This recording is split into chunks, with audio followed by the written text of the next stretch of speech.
The thunderous roar of helicopter blades slicing through morning air shattered the usual campus tranquility as three Blackhawks circled overhead like mechanical vultures. Students pressed their faces against dormitory windows, watching in disbelief as military tanks rolled across the pristine quad, where just yesterday they had lounged on blankets, studying for midterms. The cobblestone pathways that had witnessed generations of graduation ceremonies and peaceful protests now trembled under the weight of armored vehicles. National Guard soldiers in full combat gear marched in formation, their boots striking the ground with an ominous rhythm that echoed off the Gothic Revival buildings. This was Millbrook State University, a place known for its progressive ideals and intellectual discourse, now transformed into what resembled a war zone. 24 hours earlier, Marcus Chen had been nothing more than a junior political science major who happened to use a wheelchair. His days followed a predictable pattern: morning lectures on constitutional law, afternoon meetings with the Disability Advocacy Coalition he had founded 2 years prior, and evenings spent in the library, researching accessibility violations across campus. Marcus navigated the sprawling university grounds with practiced ease, his motorized chair gliding past centuries-old oak trees and modern glass buildings that somehow coexisted in architectural harmony. His advocacy work had gained modest attention, securing ramp installations and accessible bathroom renovations that improved life for dozens of students with mobility challenges. The coalition met every Tuesday evening in the basement of Henderson Hall, a cramped space with flickering fluorescent lights and folding chairs arranged in a circle. Marcus would arrive early, setting up a portable microphone system he had purchased with his own money to ensure everyone could participate fully in discussions. Sarah Martinez, a sophomore with cerebral palsy, usually sat to his right, her communication device ready to contribute insights about campus navigation barriers. David Kim, a veteran who had lost his left leg in Afghanistan, occupied the chair across from Marcus, often sharing stories about how simple design changes could dramatically impact independence and dignity. "We need to push harder on the construction delays," Marcus said during what would be their final normal meeting. "The science building renovation has been stalled for 3 months, and students are still unable to access the upper floors." His voice carried the quiet authority of someone who had learned to advocate not through anger, but through persistent, methodical pressure. The fluorescent light above them buzzed intermittently, casting uneven shadows across faces that reflected both frustration and determination. Sarah's device spoke in its mechanical cadence. "Maintenance told me they're waiting for budget approval, but I saw contractors working on the new faculty lounge last week." The irony wasn't lost on anyone in the room. Luxury amenities for professors received immediate attention, while basic accessibility remained perpetually delayed. Marcus made notes on his tablet, documenting each complaint with the thoroughness of someone who understood that advocacy required evidence, not just passion. "I'll file another formal request with administration tomorrow. We have federal law on our side, even if they seem to forget that sometimes." He had no way of knowing that someone in the administration building harbored far more than simple forgetfulness about disability rights. Karen Whitmore had worked in various administrative roles across 3 different universities over the past 15 years, never quite advancing to the positions she believed she deserved. Her current role as Assistant Director of Student Services at Millbrook had been a lateral move after her previous employer had quietly suggested she might find better opportunities elsewhere. Karen possessed the dangerous combination of ambitious incompetence and a persecution complex that made her see conspiracies in every policy change and personal attacks in routine professional feedback. She observed Marcus's advocacy work with growing resentment, interpreting his systematic approach to accessibility improvements as a direct challenge to her authority. In her mind, his detailed documentation of violations reflected poorly on her department's performance. Never mind that most of the issues predated her arrival by decades. Karen spent her evenings scrolling through social media groups dedicated to complaining about entitled students and frivolous disability accommodations, her anger fermenting in echo chambers that validated her worst instincts. Wednesday morning arrived with the crisp clarity that October brings to New England campuses. Marcus wheeled across the central quad, heading toward his first class of the day. Students hurried past, carrying steaming coffee cups and backpacks stuffed with textbooks, their conversations mixing fragments of weekend plans and upcoming deadlines. The ancient bell tower chimed 8 times, its bronze resonance spreading across red brick buildings adorned with climbing ivy that had witnessed the passage of over 2 centuries of academic life. Marcus had no warning of what Karen had set in motion during her sleepless night of plotting. At exactly 7:30 that morning, she had made the call that would transform a peaceful campus into a militarized zone. 911. What's your emergency? This is Karen Whitmore from Millbrook State University, she said, her voice carefully modulated to convey urgency without hysteria. I need to report a student who I believe is planning a violent attack on campus. He's been organizing meetings, collecting detailed information about buildings, and I have reason to believe he's smuggling weapons onto university property. The dispatcher's training kicked in immediately. What type of weapons are we talking about, ma'am? Karen had rehearsed this moment in her mind. I can't be certain, but I've seen suspicious packages being moved into protest areas. The student in question has been increasingly agitated about university policies, and his group has been planning some kind of demonstration. Given everything happening on college campuses these days, I felt obligated to report this before something terrible happens. Within minutes, the call escalated through a chain of command that took the threat assessment deadly seriously. Campus security received the first alert at 7:45, followed immediately by local police, the county sheriff's department, and ultimately, the FBI's Domestic Terrorism Task Force. The post-9/11 security apparatus, designed to prevent catastrophic attacks, began grinding into motion with bureaucratic inevitability. Marcus knew none of this as he attended his morning constitutional law seminar, participating in a discussion about due process rights that would soon take on bitter personal relevance. Professor Williams had assigned readings about the balance between security and civil liberties, a topic that generated passionate debate among students who had grown up in the shadow of the surveillance state. The Fourth Amendment requires probable cause for searches and seizures. Marcus contributed during the discussion, his words carrying the weight of someone who understood how quickly rights could disappear. But what constitutes reasonable suspicion has expanded dramatically since the Patriot Act. His classmate Jennifer raised her hand. But don't we have to balance individual rights against public safety, I mean? If someone's planning violence, shouldn't authorities act preventively? Marcus nodded thoughtfully. That's the eternal tension in a free society. The question is whether we're willing to sacrifice liberty for the illusion of security. Benjamin Franklin warned us about that trade-off centuries ago. The irony would become clear within hours when Marcus himself became the target of exactly the kind of presumptive law enforcement action they were discussing academically.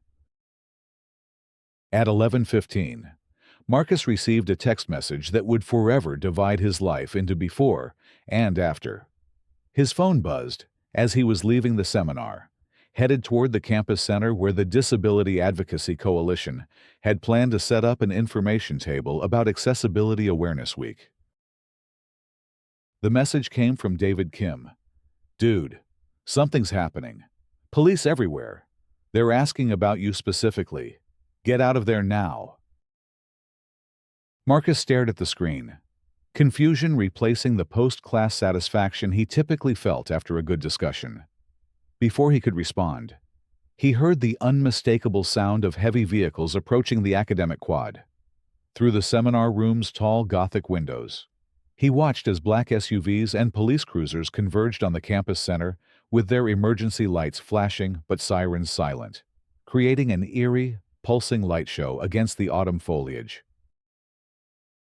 Professor Williams emerged from gathering his papers to find Marcus still sitting in the empty classroom, staring out the window with an expression of dawning horror.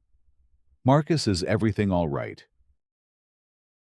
"I don't know," Marcus replied honestly, "but I have a feeling I'm about to find out." The campus center, a modern glass and steel structure that served as the university's social hub, had been transformed into the epicenter of what officials were already calling a credible threat situation.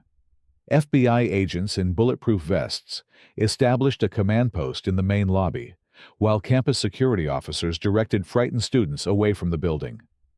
The information table that Marcus's coalition had planned to staff remained empty, its folding chairs and accessibility pamphlets abandoned as everyone fled the scene. Special Agent Rebecca Torres had 20 years of experience investigating domestic terrorism, enough to know that most reported threats turned out to be false alarms, misunderstandings, or revenge accusations from disgruntled individuals. But her job required treating every report as potentially genuine until proven otherwise. She reviewed Karen's statement while coordinating the multi-agency response that was rapidly taking shape around the campus. "Ma'am, can you describe the suspicious activities you've observed in more detail?" Agent Torres asked Karen during their initial interview in the campus security office. Karen had prepared for this conversation, weaving together fragments of truth with carefully constructed implications. Marcus Chen has been organizing meetings for months, collecting detailed floor plans and building schematics under the guise of accessibility advocacy. His group has been increasingly confrontational with administration, and I've personally witnessed him making veiled threats about forcing changes through whatever means necessary. The agent made notes, her expression professionally neutral. "Can you provide specific examples of these threats?" "He told me directly that the university would regret ignoring student concerns, that there would be consequences for continued discrimination. His exact words were that change would come whether administration wanted it or not." Karen's recollection transformed Marcus's advocacy statements into ominous warnings through the alchemy of selective quotation and malicious interpretation. By noon, the situation had escalated beyond anyone's capacity to easily reverse. The governor, briefed on reports of a potential campus attack, had authorized National Guard deployment as a precautionary measure. Television news trucks began arriving at the university's main gates, their satellite dishes extending skyward like mechanical flowers, seeking the signal that would broadcast this story to a nation already primed to expect the worst from any campus crisis. Marcus, meanwhile, had become the target of the largest manhunt in the university's history. His photograph, pulled from the student directory, appeared on law enforcement bulletins describing him as armed and extremely dangerous. The irony that a wheelchair-using student was being portrayed as a physical threat to campus security was lost on nobody except, apparently, the authorities coordinating the search. Sarah Martinez watched the unfolding chaos from her dormitory room, her communication device prepared to record a message she never thought she would need to create. "This is insane," she managed to type, her fingers trembling with a combination of cerebral palsy and pure adrenaline. Marcus wouldn't hurt a fly. He spends his free time helping freshmen navigate the bureaucracy to get their accommodation letters processed. David Kim had positioned himself strategically in the student union, monitoring police radio frequencies on a scanner app he had downloaded during his military service. The tactical chatter revealed the scope of the Operation Helicopter Surveillance, K-9 units searching dormitories, tactical teams positioned at every campus exit. This wasn't a routine investigation. It was a full-scale counterterrorism response. Marcus had taken refuge in the one place on campus where he felt safest, the law library's archive basement. Surrounded by dusty legal volumes and case reports that stretched back decades, he tried to process what was happening to his life. His phone buzzed constantly with increasingly frantic messages from friends, family, and coalition members who couldn't believe what they were hearing on the news. His mother's text arrived at 12:47 p.m. "Marcus, honey, are you safe? The news is saying terrible things. Please call me." His father's message followed minutes later. "Son, whatever's happening, we love you. Get somewhere safe and call a lawyer. Now." The weight of false accusations settled on Marcus's shoulders like a physical burden. He understood, perhaps better than most, how quickly reputation could be destroyed and how difficult it was to rebuild once the machinery of suspicion began grinding. His advocacy work had taught him that systemic injustice often wore the mask of procedural correctness, making it nearly impossible to challenge without appearing to attack the very institutions society depended upon for protection. By mid-afternoon, Millbrook State University had been effectively shut down. Classes were canceled, dormitories were locked down, and parents across the country watched news coverage with the sick familiarity of a society that had become accustomed to campus violence. The university's president, Dr. Margaret Ashford, found herself managing a crisis that seemed to have materialized from nowhere, transforming her peaceful academic institution into the center of a national news story. "We are taking all necessary precautions to ensure student safety," Dr. Ashford told reporters during a hastily arranged press conference. "We are cooperating fully with law enforcement to resolve this situation as quickly as possible." Behind her professional calm, she wrestled with growing doubts about the accuracy of the threat assessment that had triggered this massive response. The helicopters continued their overhead patrol, their rotors chopping the air with mechanical persistence that made normal conversation impossible anywhere on campus. Students trapped in their dormitories posted updates on social media, creating a real-time documentation of the crisis that spread far beyond the university's borders. Millbrook lockdown began trending nationally, accompanied by photographs of tanks on the quad and students being escorted away from academic buildings by armed guards. Evening brought no resolution, only escalation. The FBI's Behavioral Analysis Unit had constructed a profile based on Karen's accusations and Marcus's digital footprint that painted him as a potentially radicalized individual whose disability advocacy might mask deeper resentments against society. The profile noted his military veteran father, his systematic approach to documenting institutional failures, and his leadership role in organizing other disabled students, all factors that, when viewed through the lens of threat assessment, could be interpreted as warning signs of violent intent. Marcus spent that night in the law library basement, sustained by vending machine snacks and growing certainty that he was living through a nightmare that would only end when the truth emerged.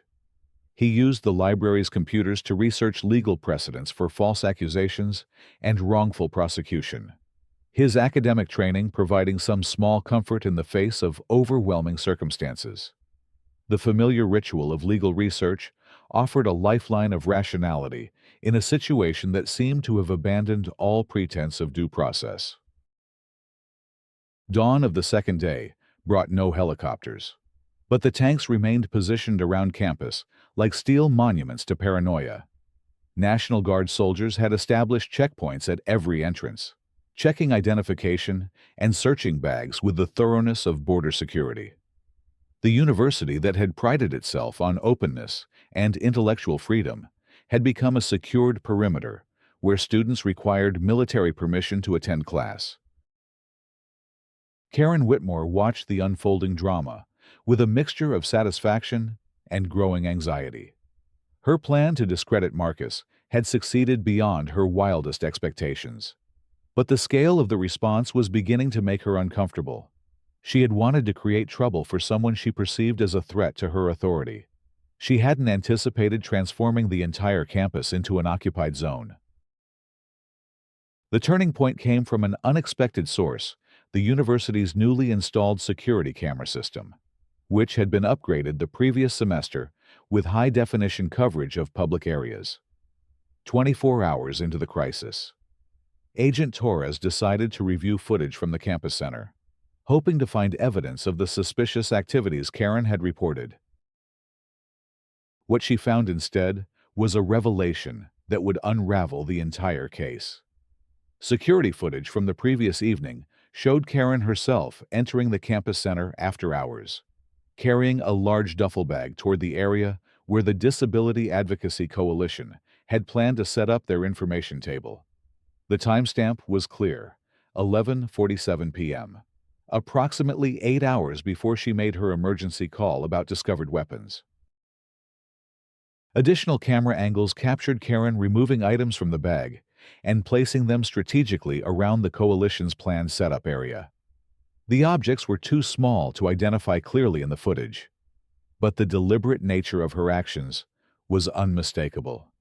She spent nearly 20 minutes arranging and rearranging whatever she had brought, occasionally stepping back to view her work from different angles, like an artist evaluating a composition.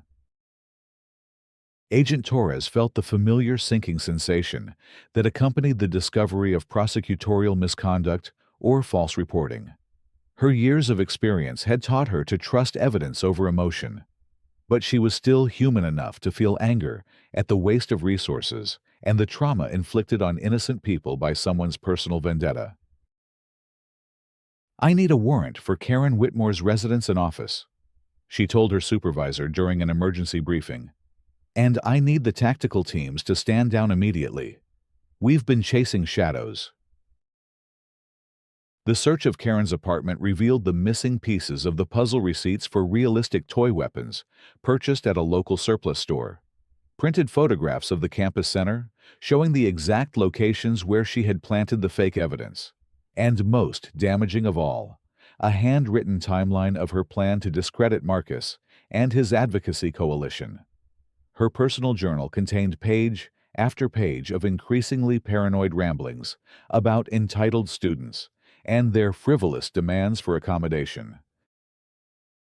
Marcus learned of his vindication through a phone call from Agent Torres, who had personally insisted on delivering the news rather than sending a subordinate. He was still in the law library basement, surrounded by legal texts and the debris of 36 hours spent as a fugitive in his own educational home. "Mr. Chen, this is Agent Torres with the FBI. I need you to know that all charges against you have been dropped, and we owe you a significant apology. The threat against your campus was fabricated by someone seeking to harm your reputation and your advocacy work." Marcus absorbed the words through a haze of exhaustion and emotional whiplash. "Does this mean I can come out of hiding?" "Yes, sir. And I want you to know that the person responsible for this false report is now in federal custody. What happened to you was inexcusable, and we're going to make sure it doesn't happen to anyone else." The campus center that had been the epicenter of a terrorism scare became the setting for a very different kind of gathering, as news of Karen's arrest spread across the university. Students emerged from lockdown with a mixture of relief and outrage, many gravitating toward the space where Marcus's coalition had originally planned their accessibility awareness event. The irony wasn't lost on anyone. A fake attack designed to silence disability advocacy had instead created a national platform for exactly the issues Karen had tried to suppress. Sarah Martinez positioned her communication device carefully before addressing the crowd that had spontaneously assembled. Marcus Chen didn't just become a victim of false accusations.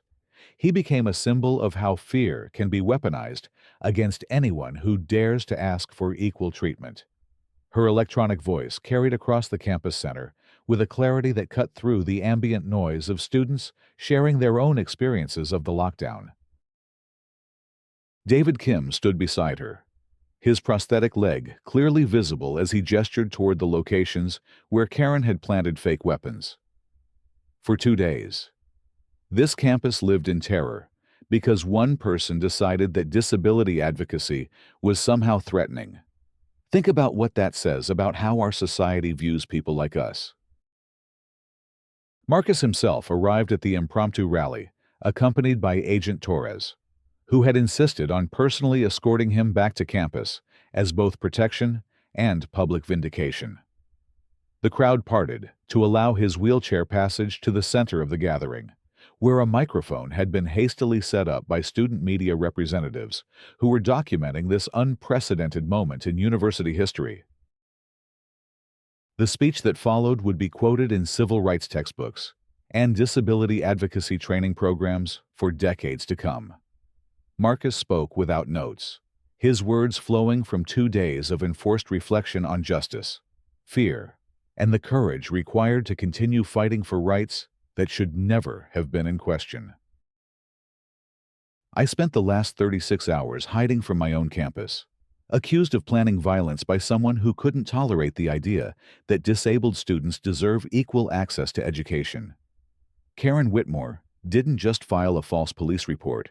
She weaponized the entire security apparatus of our state against the principle that all students deserve dignity and inclusion. His voice strengthened as he continued, each word carefully chosen for maximum impact. But here's what she didn't understand. You cannot intimidate people into accepting discrimination. You cannot terrorize students into abandoning their rights.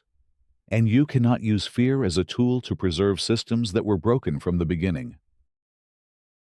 The crowd's response built gradually, starting with scattered applause that grew into sustained ovation. Students who had never previously engaged with disability issues found themselves emotionally invested in a cause that had been transformed by crisis into a matter of fundamental justice. The Accessibility Awareness Week that Marcus's coalition had originally planned became a month-long campus-wide examination of inclusion, accommodation, and the price of progress. Karen's legal troubles multiplied as the investigation revealed the full scope of her deception. Federal charges included filing false police reports, terrorism hoax, conspiracy to violate civil rights, and fraud. State charges were added for the cost of the National Guard deployment, estimated at over $2 million. Her university employment was terminated immediately, and she faced civil lawsuits from both Marcus personally and the university system for the damage to their reputation.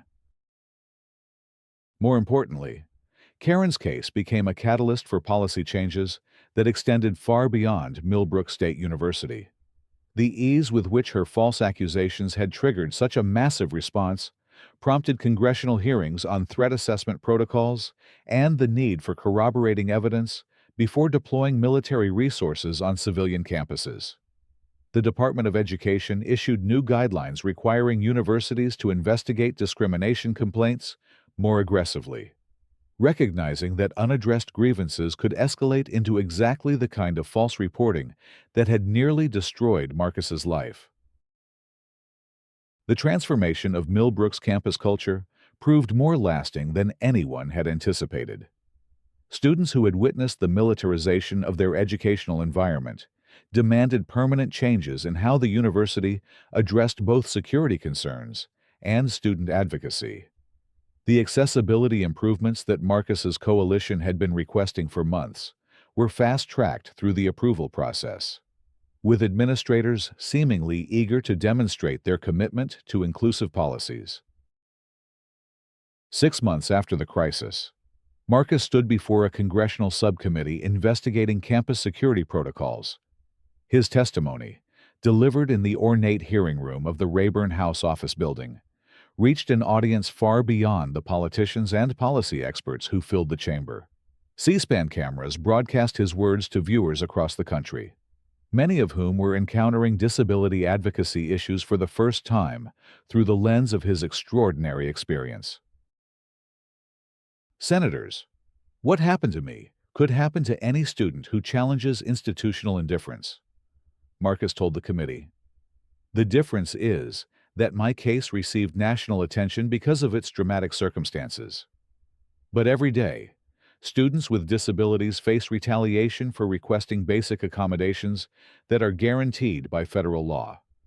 My story isn't unique because I was falsely accused. It's unique because people paid attention. The subcommittee's final recommendations included mandatory bias training for university administrators, independent oversight of disability services offices, and standardized procedures for investigating reports of potential campus violence that emphasized verification over rapid response. Karen's case became the cautionary tale that demonstrated how personal prejudice could manipulate even well-intentioned security measures.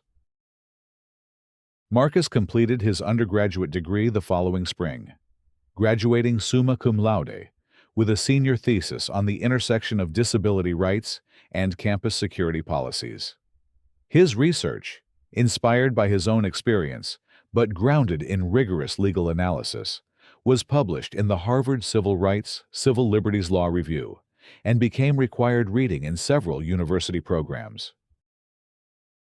The Disability Advocacy Coalition that had started as a small campus organization evolved into a national network of student activists sharing resources and strategies for promoting inclusive policies.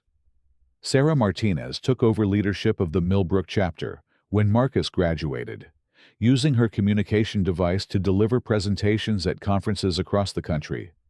David Kim established a legal fund that provided representation for students facing retaliation for advocacy activities, ensuring that future Marcus Chens would have immediate access to professional support. Karen Whitmore served 18 months in federal prison, followed by 2 years of supervised probation that included mandatory community service with disability advocacy organizations. The judge who sentenced her noted that her actions had not only harmed Marcus personally, but had also undermined public trust in legitimate security measures and wasted enormous public resources during a time when real threats required vigilant attention. Upon her release, Karen found herself unemployable in higher education and struggling to rebuild a life that had been defined by resentment and the need to control others.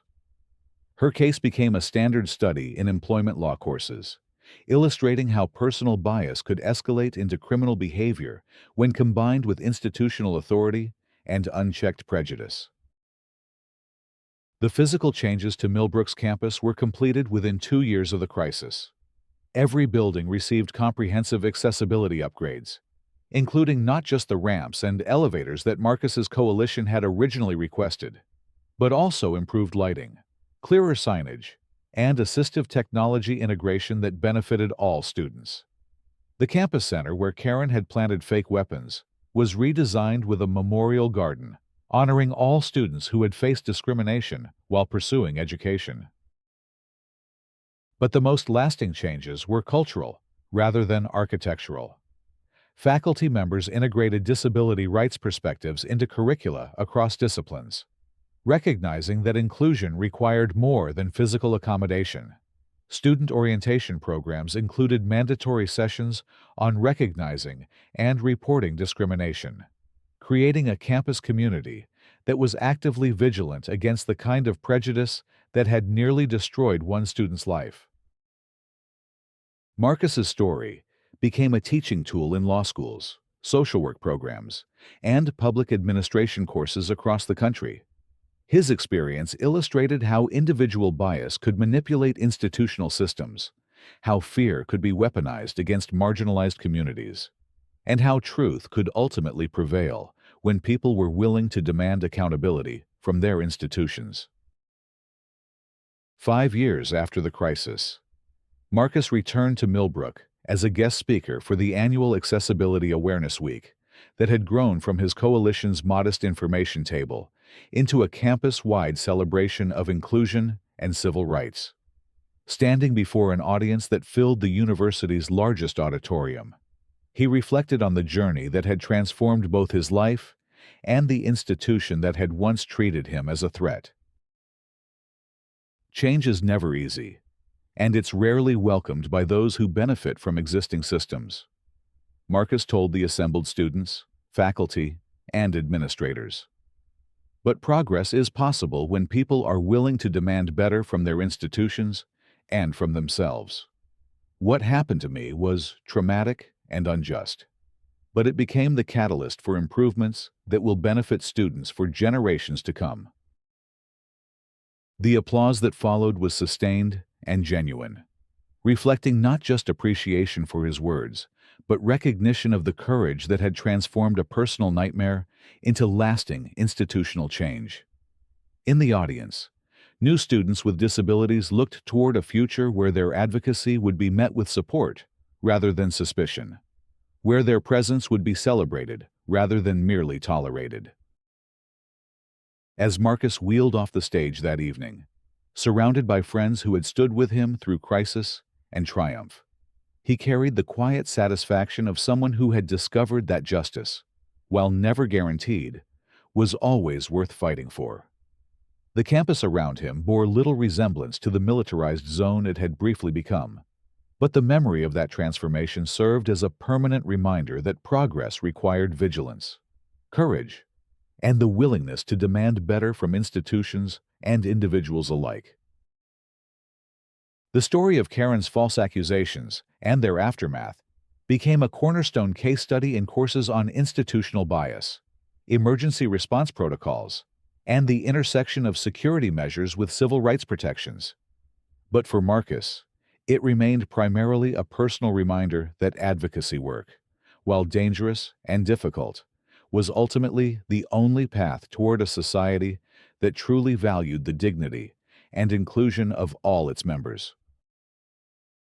Years later, when former students would ask him about that terrifying period when he lived as a fugitive on his own campus, Marcus would always emphasize the same point: individual courage could challenge systemic injustice, but lasting change required institutional commitment and community support. His story wasn't ultimately about one person's vindication. It was about a community's decision to become better than its worst impulses, more just than its inherited biases, and more inclusive than its founding assumptions. The Millbrook State University, that emerged from the crisis, bore the scars of its brief militarization. But those scars had become the foundation for a stronger, more inclusive institution that served as a model for universities across the country. In the end, Karen's attempt to destroy had become the catalyst for creation.